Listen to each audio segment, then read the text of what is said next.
بسم اللہ الرحمن الرحیم۔ عثمان بن موہب نے بیان کیا کہ مصر والوں میں سے ایک نامعلوم آدمی آیا اور حج بیت اللہ کیا۔ پھر کچھ لوگوں کو بیٹھے ہوئے دیکھا تو اس نے پوچھا کہ یہ کون لوگ ہیں؟ کسی نے کہا کہ یہ قریشی ہیں۔ اس نے پوچھا کہ ان میں بزرگ کون صاحب ہیں؟ لوگوں نے بتایا کہ یہ عبداللہ بن عمر ہیں۔ اس نے پوچھا، اے ابن عمر، میں آپ سے ایک بات پوچھنا چاہتا ہوں، امید ہے کہ آپ مجھے بتائیں گے۔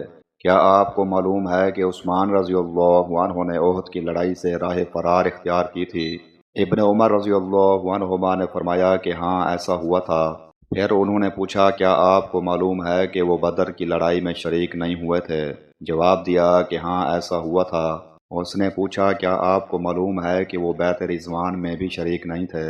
جواب دیا کہ ہاں، یہ بھی صحیح ہے۔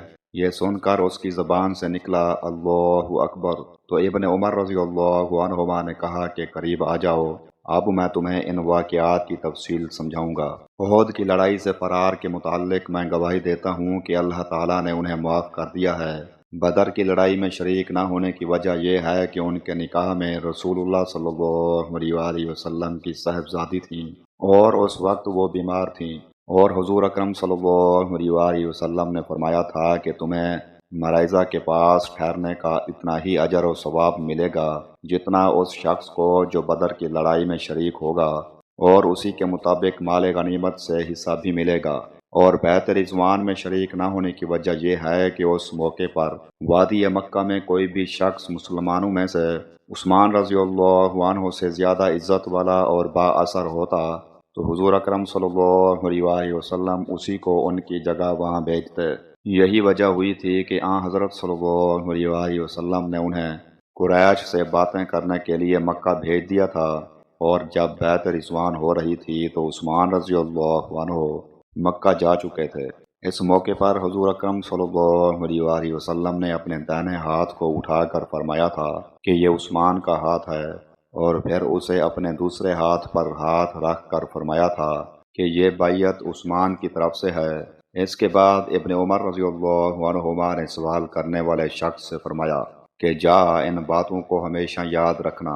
صحیح بخاری حدیث نمبر 3699۔ حضرت ابو ہریرہ رضی اللہ عنہ نے بیان کیا کہ رسول اللہ صلی اللہ علیہ وآلہ وسلم نے فرمایا، تم سے پہلی امتوں میں محدث ہوا کرتے تھے، اور اگر میری امت میں کوئی ایسا شخص ہے تو وہ عمر ہیں۔